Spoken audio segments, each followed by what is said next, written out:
Ya lo estábamos echando de menos, Recuperamos este jueves la sección en Igualdad con Cristina Villanueva. Hola, Cris, buenas noches. ¿Qué tal? Muy buenas noches, gracias. Oye, ¿puedo decirlo? Sí, además lo digo, lo diré públicamente. Acaba de recoger el premio Ana Tutor de Igualdad, Cristina Villanueva, por su trabajo y entre otras cosas, por este espacio que haces aquí, modesto espacio en este modesto programa de radio. Claro que sí, tiene mucho que ver nuestro espacio aquí en Onda Cero, en La Brújula, contigo. Enhorabuena. No, a ti. Y nosotros, como muchas equipo, gracias. Mira cómo aplaude Belda, estamos encantados. Bueno, gracias a todo el equipo, de verdad, por acogerme tan bien. Y estoy encantada de volver, ¿eh? Nosotros también, ya te echábamos de menos. Es que ya sabes, como esto del deporte, pues a veces altera las agendas. Pero recuperamos en Igualdad. Y además, hoy me has dicho que quieres hablar del inicio de curso. Pero claro, tú empiezas, es normal, pero nosotros ya hemos empezado el curso. Bueno, mira, que vamos a elecciones, que no sé si te has enterado. Dime si eso no es como empezar el curso. Bueno, más bien como repetir, ¿no? Bueno, sí. Mira, yo te voy a contar que por suerte en Europa no repiten, ¿eh? Que viene además un curso complicado, sí, verdad. Con el Brexit, etcétera. El Parlamento vota en unos días, la composición de la Comisión Europea y por primera vez la presidenta es una mujer. Por primera vez en la historia, además, es paritaria, con 14 hombres y 13 mujeres, que son los encargados de estudiar las leyes, de proponer a los estados cambios normativos. Sí, aunque el Parlamento tenga que votar, lo cierto es que suele ser un mero trámite, ¿eh? Como mucho se cambia alguno de los nombres propuestos por aquello de decir que el Parlamento es quien gobierna y quien tiene la última palabra. Vamos, pero que Ursula von der Leyen va a ser la presidenta, sí, que claro. Tiene además un vicepresidente que va a ser Timmermans y una vicepresidenta también. Y yo te pregunto, ¿tú has oído críticas de que la comisión sea paritaria, de que haya sido un maquillaje o que haya suscitado alguna polémica? No, elogios sí, pero críticas no. Bueno, las comisarias tienen una trayectoria política larga y contrastada, con un gran currículum. Claro, eso es, a nadie se le ocurre, ¿no? No soltamos aquello de que la paridad o las cuotas encumbran a los mediocres o que no tienen en cuenta el talento y todo eso. Para conseguir la paridad en la comisión, lo que se ha hecho, tengo entendido, es que se ha pedido a cada estado un par de currículums, candidato masculino y candidata femenina. Claro, eso ha sido básico para conseguir una igualdad que habría tardado en llegar, atención, según algunos estudios, 50 años. O sea que hemos hecho un salto de 50 años. Bueno, vamos a saludar a Silvia Clavería. Silvia, buenas noches. Hola, buenas noches. Silvia es profesora de Ciencias Políticas de la Universidad Carlos III de Madrid. ¿Por qué las mujeres no optan a estos puestos? ¿Por qué se mantienen al margen? ¿Por qué tenemos que ir a esa paridad que cada país presente un hombre o una mujer? Pues básicamente todos los estudios lo que nos dicen es que hay dos factores clave. Uno, que son las redes masculinas, es decir, que los hombres se juntan un poco con hombres, ¿no? Y tienen estos espacios informales de irse a tomar una copa, de ir al fútbol, etcétera, que al final en esos espacios es donde además se toman decisiones, se intercambia información y además es fácil obtener promociones políticas y que hayan como cierto colegueo y cierta influencia en proponer gente en diferentes posiciones políticas, ¿no? Por tanto, eso sería un motivo de decir, estos espacios informales que hace que hombres propongan más a hombres, pero además tenemos lo que se llaman los recursos expresivos, ¿no? Que son que aquellas características que normalmente están asociadas al género masculino, normalmente son más valoradas, como cual, por ejemplo, la asertividad, la seguridad, la autoridad, incluso la agresividad, que aunque haya dos personas, un hombre y una mujer, que tengan el mismo currículum, solo el hombre porque socialmente ha sido como instruido en que debe tener estas características y las tiene, se le considera mejor o más competente, cuando en realidad a nivel de competencia sería lo mismo, ¿no? Pero esos dos elementos hacen que realmente a las mujeres se les proponga menos y se les vote menos y estén menos en puestos de poder. Bueno, Silvia, entiendo que solicitar un par de currículums, como se ha hecho en este caso en la Comisión Europea, es una forma de promover las cuotas en realidad y diciéndole a la gente que no estamos restando talento porque tenemos los currículums encima de la mesa. Sí, exacto. Es decir, el tema es que como que siempre, normalmente cuando realmente elegimos a alguien para un puesto político, casi nunca es meritocrático, porque siempre hay elementos de personalidad o de redes o de eso que decíamos recursos expresivos y mediante esta fórmula lo que tenemos es medimos claramente es un poco más meritocrático, ¿no? Porque mires claramente aquellos elementos que tiene cada uno en su currículum o en su trayectoria política sin valorar el resto de elementos comportamientos que hacen que sesguen de una forma más hacia los hombres esos puestos de poder. Si ya hay cuentas de resultados positivos que ensalzan la importancia de la paridad de las empresas, ¿por qué cuesta tanto promover medidas concretas, llámese cuotas o cualquier medida para incorporar a más mujeres? Le vamos a preguntar a Isabel Perea, socia de Grant Thornton y portavoz del informe Women in Business. Buenas noches, Isabel. Hola, buenas noches. ¿Por qué cuesta tanto promover esas medidas concretas si está demostrado que son eficaces?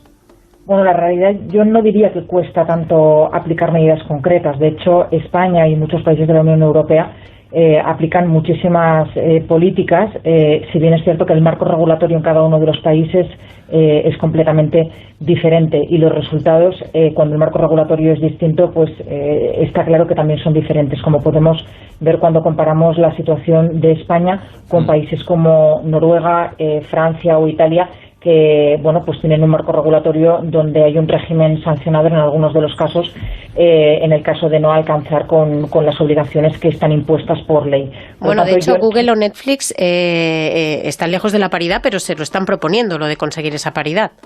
Sí, a ver, yo diría, el caso de Netflix quizás no es tan negativo como se puede pensar. En Netflix, de hecho, según los datos que dispongo de un artículo que se publicó en el mes de julio, tiene un 49% de los puestos directivos ocupados por mujeres y un 36% de los miembros de su consejo de administración también son mujeres. De hecho, lleva una especie como de batalla particular que se podría calificar de feminista, porque en las producciones en las que está participando está analizando e intentando que haya más protagonistas mujeres versus hombres, y también está analizando las políticas retributivas con el objetivo pues de ir reduciendo esta famosa brecha salarial. Bueno. Pero sí que es cierto que existen empresas grandes a nivel internacional y nacional pues que no están alcanzando los resultados que se pretendían.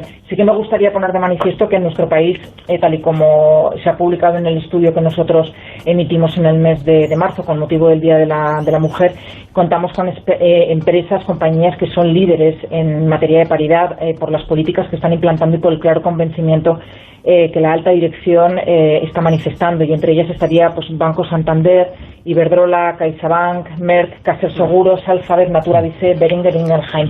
Mira, por un lado estamos hablando de empresa privada, por otro lado estamos hablando de política.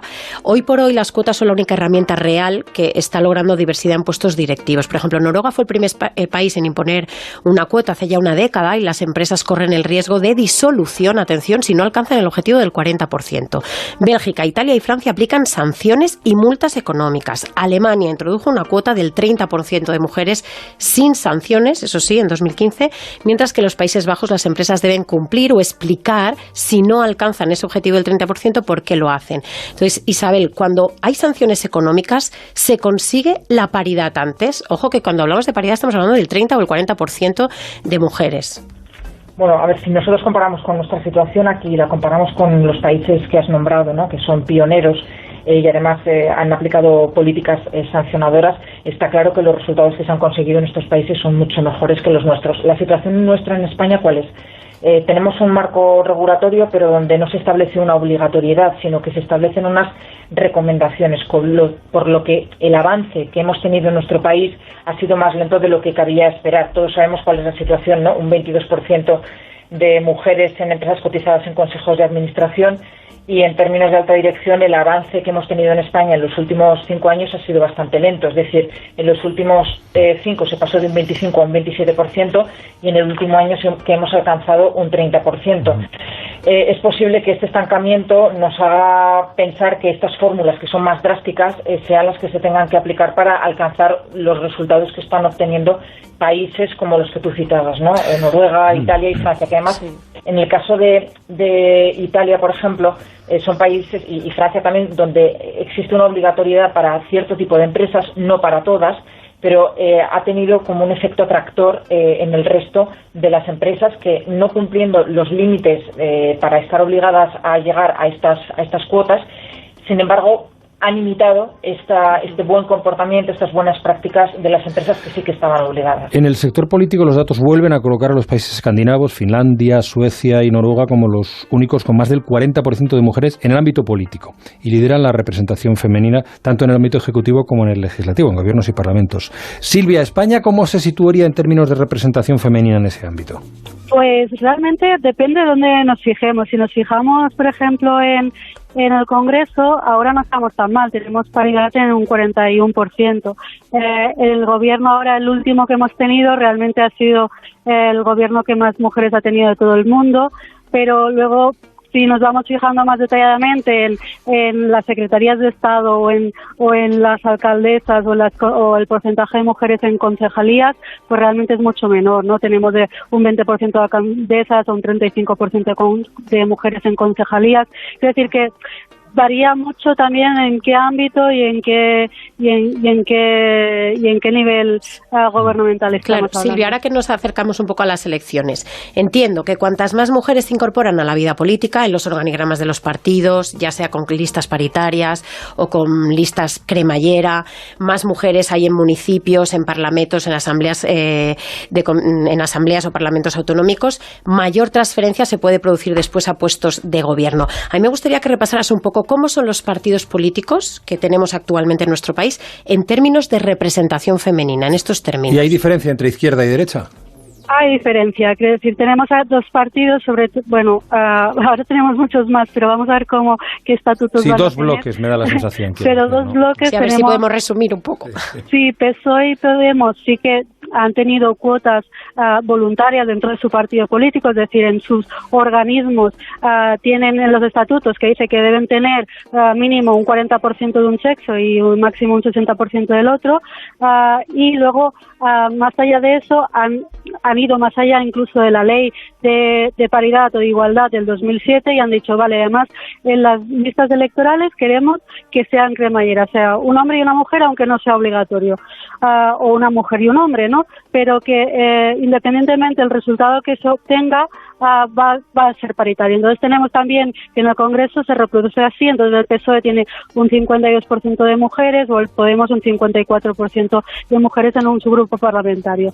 Sin embargo, los más a la derecha, PP, Ciudadanos, no tienen ninguna cuota interna, o sea, no tienen ninguna cuota de partido, porque consideran que esto afecta a la meritocracia, ¿no? Entonces no las han asumido y eso afecta a su número de mujeres dentro de su organigrama, pero también afecta al número de mujeres que hay en las listas y por tanto también representadas en el Congreso, ¿no? El PP sí que llega a un 51%, pero porque tiene un gran grupo parlamentario, pero Ciudadanos, por ejemplo, no llega a la paridad y Vox tampoco. Por tanto, vemos que realmente... Sí, es curioso, porque Ciudadanos da esa sensación siempre de que tiene muchas mujeres portavoces, ¿no? Pero sí, ahí están los datos, Incluso el PP también, a veces también tiene como en posiciones de poder mujeres, pero luego si nos fijamos en su organigrama interno no tienen tantas y no tienen tantas tampoco en posiciones seguras, ¿no? En posiciones que van a salir seguramente representadas para el Congreso o para diferentes órganos de representación, ¿no? Silvia Clavería, profesora de Ciencias Políticas de la Carlos III. Isabel Perea, socia de Grant Thornton, portavoz de Women in Business. Muchísimas gracias a las dos, por participar en este espacio en igualdad en La Brújula. Muy buenas noches. Enhorabuena. Buenas noches. Gracias a vosotros. Bueno, pues a ver si alguien toma nota, ¿no? Yo creo que sí, ahí están los datos, es que los datos nos abren muchas puertas, sobre todo para quitarnos esos estereotipos que siempre restan. Cristina, gracias, muy buenas noches. Buenas noches a Cristina, todos. hasta la semana que viene en Igualdad.